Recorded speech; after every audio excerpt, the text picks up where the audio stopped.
The Parsha opens with the words, after the death of the sons of Aaron, that Hashem commanded Aaron about going into the Holy of Holies on Yom Kippur. And he gave him specific instructions how to do this.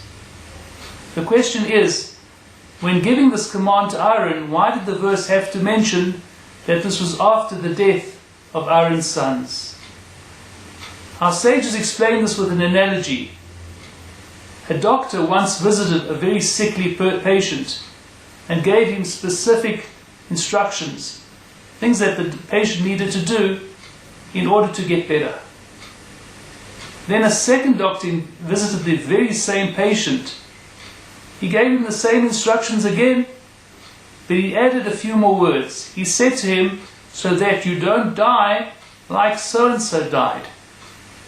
In other words, the second doctor warned the patient to a greater degree than the first patient by telling him that he shouldn't die. This, we can say, is what Hashem's intention was when he told Aaron about going to the Holy of Holies.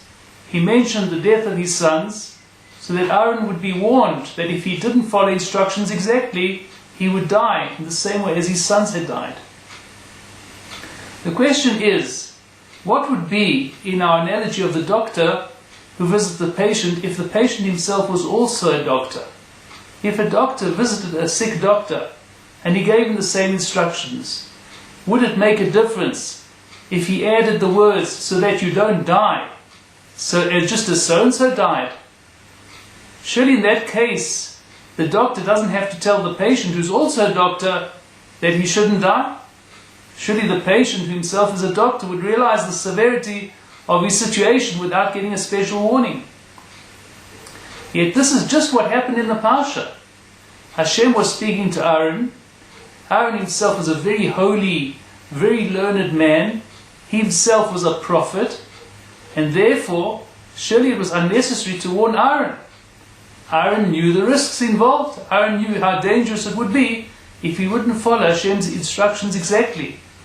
So why did Hashem have to warn Aaron that he shouldn't die like his sons had died, when Aaron certainly knew the risks?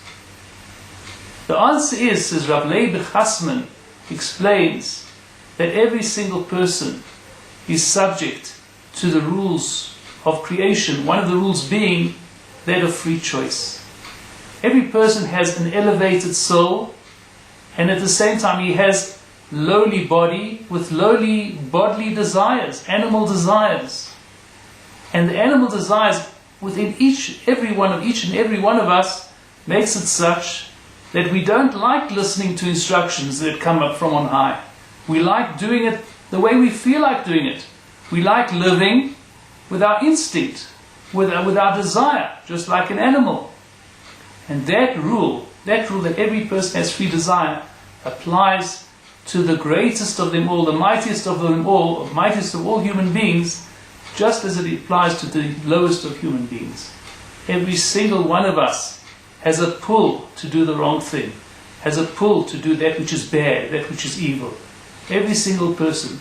And for this reason, we should never be too sure of ourselves. We should never be too confident, because all of us are susceptible to the pull of our lower nature, and all of us need the special warnings. We have to remember that if we don't follow the special warnings of the Torah, the special instructions of the Torah, we can endanger ourselves.